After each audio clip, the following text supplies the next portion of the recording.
Hello friend, स्वागत है आज की इस नई वीडियो में। दोस्तों, आज इसमें 50 इंपॉर्टेंट क्वेश्चन लेके आए हैं जो आगामी एग्ज़ाम के लिए काफ़ी महत्वपूर्ण है। तो चलिए दोस्तों, सभी प्रश्न को सॉल्व कर लेते हैं। हमारा पहला प्रश्न है कि भारतीय संविधान को किसने अंगीकार किया था। भारतीय संविधान को किसने अंगीकार किया था। संविधान सभा के द्वारा भारतीय संविधान को अंगीकार किया गया था। भारतीय संविधान सभा के द्वारा भारतीय संविधान को अंगीकार किया गया था। हमारा अगला प्रश्न है, भारतीय संविधान कब लागू हुआ। भारतीय संविधान कब लागू हुआ। 26 जनवरी 1950 ईस्वी को भारतीय संविधान लागू हुआ। 26 जनवरी 1950 ईस्वी को भारतीय संविधान लागू हुआ। हमारा अगला प्रश्न है, संविधान सभा के अस्थायी अध्यक्ष कौन थे। संविधान सभा के अस्थायी अध्यक्ष कौन थे। डॉक्टर राजेंद्र प्रसाद संविधान सभा के अस्थायी अध्यक्ष थे। डॉक्टर राजेंद्र प्रसाद संविधान सभा के अस्थायी अध्यक्ष थे। हमारा अगला प्रश्न है, संविधान सभा के प्रारंभिक अस्थायी अध्यक्ष कौन थे। संविधान सभा के प्रारंभिक अस्थायी अध्यक्ष कौन थे। सच्चिदानंद सिन्हा। सच्चिदानंद सिन्हा संविधान सभा के अस्थायी अध्यक्ष थे और अस्थायी राजेंद्र प्रसाद थे। हमारा अगला प्रश्न है, भारतीय संविधान का निर्माण किस समिति ने किया था। भारतीय संविधान का निर्माण किस समिति ने किया था। प्रारूप समिति के द्वारा भारतीय संविधान का निर्माण किया गया था। प्रारूप समिति के द्वारा भारतीय संविधान का निर्माण किया गया था। हमारा अगला प्रश्न है, प्रारूप समिति के अध्यक्ष कौन थे। प्रारूप समिति के अध्यक्ष कौन थे। डॉक्टर भीमराव अंबेडकर प्रारूप समिति के अध्यक्ष थे। प्रारूप समिति के अध्यक्ष कौन थे। डॉक्टर भीमराव अंबेडकर। हमारा अगला प्रश्न है, संविधान सभा में कितने सदस्य थे। संविधान सभा में कितने सदस्य थे। 299। संविधान सभा में कितने सदस्य थे। 299। हमारा अगला प्रश्न है, भारतीय संविधान को किस भाषा में लिखा गया है। भारतीय संविधान को किस भाषा में लिखा गया है। हिंदी और अंग्रेजी दोनों भाषा में लिखा गया है।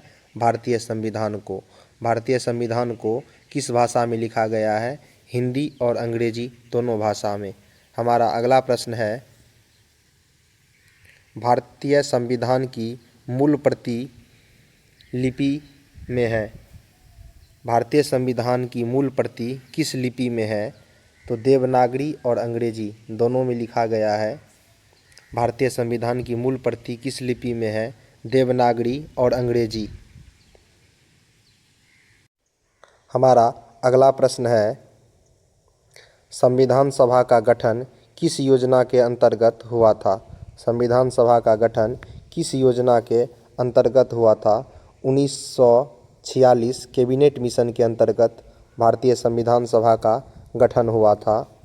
कैबिनेट मिशन 1946 के अंतर्गत संविधान सभा का गठन हुआ था। हमारा अगला प्रश्न है, भारतीय संविधान को संविधान सभा ने कब अपनाया। भारतीय संविधान को संविधान सभा ने कब अपनाया। 26 नवंबर 1949 ईस्वी को भारतीय संविधान को संविधान सभा के द्वारा अपनाया गया और यह लागू 26 जनवरी 1950 ईस्वी को हुआ था। हमारा अगला प्रश्न है, भारतीय संविधान में प्रारंभ में कितने अनुच्छेद थे। भारतीय संविधान में प्रारंभ में कितने अनुच्छेद थे। 395 अनुच्छेद। भारतीय संविधान के प्रारंभ में 395 अनुच्छेद थे।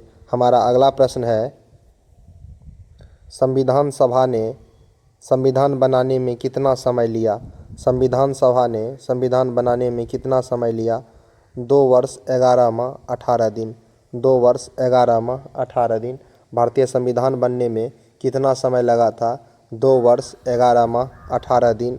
हमारा अगला प्रश्न है, संविधान को भारत का सर्वोच्च कानून किसने कहा। संविधान को भारत का सर्वोच्च कानून किसने कहा। संविधान ही कहा था। संविधान को भारत का सर्वोच्च कानून किसे कहा गया। संविधान को। हमारा अगला प्रश्न है, भारत का संविधान किस प्रकार का है। भारत का संविधान किस प्रकार का है? अर्ध कठोर और अर्ध लचीला। अर्ध कठोर और अर्ध लचीला भारतीय संविधान का प्रकार है। हमारा अगला प्रश्न है, भारत का संविधान विश्व का सबसे छोटा संविधान है, दूसरा सबसे बड़ा है, सबसे लंबा है, औसत आकार का है। भारत का संविधान विश्व का सबसे लंबा संविधान माना जाता है। हमारा अगला प्रश्न है, भारतीय संविधान की प्रस्तावना किससे प्रेरित है? भारतीय संविधान की प्रस्तावना किससे प्रेरित है? अमेरिकी संविधान से। भारतीय संविधान की प्रस्तावना किससे प्रेरित है? अमेरिकी संविधान से। हमारा अगला प्रश्न है, प्रस्तावना में समाजवादी और धर्मनिरपेक्ष शब्द कब जोड़ा गया? प्रस्तावना में समाजवादी और धर्मनिरपेक्ष शब्द कब जोड़ा गया? 1976 ईस्वी में। प्रस्तावना में समाजवादी और धर्मनिरपेक्ष शब्द कब जोड़ा गया? 1976 ईस्वी में। ये काफ़ी महत्वपूर्ण प्रश्न है जो लगभग प्रत्येक कंपटीशन वाले एग्ज़ाम में पूछा जाता है। हमारा अगला प्रश्न है, प्रस्तावना में गणराज्य शब्द का अर्थ। प्रस्तावना में गणराज्य शब्द का अर्थ है जनता के द्वारा शासित राज्य। जनता के द्वारा शासित राज्य गणराज्य कहलाता है। हमारा अगला प्रश्न है, भारतीय संविधान के संरक्षक किसे कहा जाता है? भारतीय संविधान के संरक्षक किसे कहा जाता है? ये भी काफ़ी महत्वपूर्ण प्रश्न है। भारतीय संविधान का संरक्षक किसे कहा जाता है? सर्वोच्च न्यायालय को भारतीय संविधान का संरक्षक कहा जाता है। सर्वोच्च न्यायालय को भारतीय संविधान का संरक्षक कहा जाता है। हमारा अगला प्रश्न है, मौलिक अधिकार संविधान के किस भाषा में है? किस भाग में है? मौलिक अधिकार संविधान के किस भाग में है? तृतीयक भाग में। मौलिक अधिकार भारतीय संविधान के किस भाग में है? भाग 3 में। हमारा अगला प्रश्न है, मौलिक अधिकार कितने अनुच्छेद में दिए गए हैं? मौलिक अधिकार कितने अनुच्छेद में दिए गए हैं? अनुच्छेद 7। मौलिक अधिकार कितने अनुच्छेद में दिए गए हैं? अनुच्छेद 7। हमारा अगला प्रश्न है, मौलिक अधिकार कितने अनुच्छेद में वर्णित है? मौलिक अधिकार कितने अनुच्छेद में वर्णित है? अनुच्छेद 12 से 35 तक मौलिक अधिकार है जो भाग 3 में दिया गया है। हमारा अगला प्रश्न है, संविधान में कितने मौलिक अधिकार दिए गए हैं? संविधान में कितने मौलिक अधिकार दिए गए हैं? कुल 6 प्रकार का मौलिक अधिकार हमारे संविधान में दिया गया है। हमारा अगला प्रश्न है, संवैधानिक उपचार का अधिकार किस अनुच्छेद में है? संवैधानिक उपचार का अधिकार किस अनुच्छेद में है? अनुच्छेद 32। संवैधानिक उपचार का अधिकार किस अनुच्छेद में है? अनुच्छेद 32। हमारा अगला प्रश्न है, रिट किसके द्वारा जारी किया जाता है?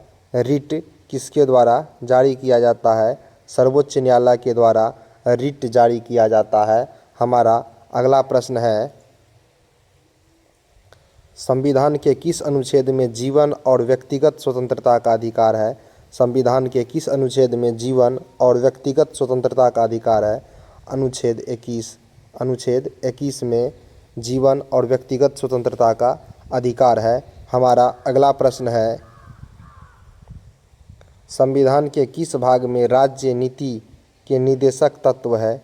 संविधान के किस भाग में राज्य नीति निर्देशक तत्व है? भाग 4। संविधान के किस भाग में राज्य नीति निर्देशक तत्व है? भाग 4। हमारा अगला प्रश्न है, राज्य नीति निर्देशक तत्व किस देश के संविधान से लिए गए? आयरलैंड के संविधान से लिए गए। राज्य नीति निर्देशक तत्व किस देश के संविधान से लिए गए? आयरलैंड के संविधान से। हमारा अगला प्रश्न है, मौलिक कर्तव्य संविधान में किस संशोधन से जोड़े गए? मौलिक कर्तव्य संविधान में किस संशोधन से जोड़े गए? 42वां संविधान संशोधन से जोड़े गए। हमारा अगला प्रश्न है, मौलिक कर्तव्य किस अनुच्छेद में है? मौलिक कर्तव्य किस अनुच्छेद में है? अनुच्छेद 51 का ए। मौलिक कर्तव्य किस अनुच्छेद में है? अनुच्छेद 51 ए। हमारा अगला प्रश्न है, मौलिक कर्तव्य कितने हैं? मौलिक कर्तव्य कितने हैं? तो मौलिक कर्तव्य कुल 11 है। मौलिक कर्तव्य कितने हैं? 11। हमारा अगला प्रश्न है, भारत का राष्ट्रपति किसका अंग है? भारत का राष्ट्रपति किसका अंग है? संसद का। भारत का राष्ट्रपति किसका अंग है? संसद का। हमारा अगला प्रश्न है, राष्ट्रपति का चुनाव कौन करता है? राष्ट्रपति का चुनाव कौन करता है? निर्वाचक मंडल के द्वारा राष्ट्रपति का चुनाव होता है। हमारा अगला प्रश्न है, राष्ट्रपति का कार्यकाल कितना होता है? राष्ट्रपति का कार्यकाल कितना होता है? 5 वर्ष। राष्ट्रपति का कार्यकाल कितना वर्ष का होता है? तो 5 वर्ष। हमारा अगला प्रश्न है, भारत का वास्तविक कार्यकारी प्रमुख कौन है? भारत का वास्तविक कार्यकारी प्रमुख कौन है? तो प्रधानमंत्री कार्यकारी प्रमुख कहा जाता है प्रधानमंत्री को। हमारा अगला प्रश्न है, संसद के 2 सदन कौन कौन से हैं? संसद के 2 सदन कौन कौन से हैं? लोकसभा और राज्यसभा। संसद के 2 सदन कौन कौन से हैं? लोकसभा और राज्यसभा। हमारा अगला प्रश्न है, लोकसभा का कार्यकाल कितना होता है? लोकसभा का कार्यकाल कितना होता है? 5 वर्ष। लोकसभा का कार्यकाल कितना होता है? 5 वर्ष। हमारा अगला प्रश्न है, राज्यसभा को किस नाम से जाना जाता है? राज्यसभा को किस नाम से जाना जाता है? उच्च सदन या स्थायी सदन या इन दोनों? तो दोनों होगा, उच्च सदन और स्थायी सदन दोनों कहा जाता है राज्यसभा को। हमारा अगला प्रश्न है, राज्यसभा के सदस्य का कार्यकाल कितने वर्ष का होता है? तो 6 वर्ष। ये काफ़ी महत्वपूर्ण प्रश्न है जो एग्ज़ाम में पूछा जाता है कि राज्यसभा का कार्यकाल कितने वर्ष का होता है? तो 6 वर्ष का। हमारा अगला प्रश्न है, संसद का सर्वोच्च अधिकारी कौन होता है? संसद का सर्वोच्च अधिकारी कौन होता है? लोकसभा अध्यक्ष संसद का सर्वोच्च अधिकारी होता है। लोकसभा का अध्यक्ष संसद का सर्वोच्च अधिकारी होता है। हमारा अगला प्रश्न है, राज्यसभा का सभापति कौन होता है? राज्यसभा का सभापति कौन होता है? उपराष्ट्रपति। राज्यसभा का सभापति कौन होता है? उपराष्ट्रपति। हमारा अगला प्रश्न है, संसद में धन विधेयक कहाँ पेश होता है? संसद में धन विधेयक कहाँ पेश होता है? तो लोकसभा में धन विधेयक पेश होता है। राज्यसभा में धन विधेयक पेश नहीं होता है। हमारा अगला प्रश्न है, भारत का सर्वोच्च न्यायालय कहाँ स्थित है? भारत का सर्वोच्च न्यायालय कहाँ स्थित है? तो नई दिल्ली में। भारत का सर्वोच्च न्यायालय कहाँ स्थित है? नई दिल्ली में भारत का सर्वोच्च न्यायालय स्थित है। हमारा अगला प्रश्न है, सर्वोच्च न्यायालय के न्यायाधीश की सेवानिवृत्ति की आयु कितनी होती है? 65 वर्ष। सर्वोच्च न्यायालय के न्यायाधीश की सेवानिवृत्ति आयु कितनी होती है? 65 वर्ष। हमारा अगला प्रश्न है, उच्च न्यायालय के न्यायाधीश की सेवानिवृत्ति आयु कितनी होती है? उच्च न्यायालय की 62 वर्ष, सर्वोच्च न्यायालय की 65 वर्ष। हमारा अगला प्रश्न है, वित्त आयोग का गठन कितने वर्ष में होता है? वित्त आयोग का गठन प्रत्येक 5 वर्ष में होता है। वित्त आयोग का गठन कितने वर्ष में होता है? प्रत्येक 5 वर्ष में वित्त आयोग का गठन होता है। हमारा अगला प्रश्न है, चुनाव आयोग के मुख्य आयुक्त की नियुक्ति कौन करता है? चुनाव आयोग के मुख्य आयुक्त की नियुक्ति कौन करता है? राष्ट्रपति। चुनाव आयोग के मुख्य आयुक्त की नियुक्ति कौन करता है? राष्ट्रपति। हमारा अगला प्रश्न है,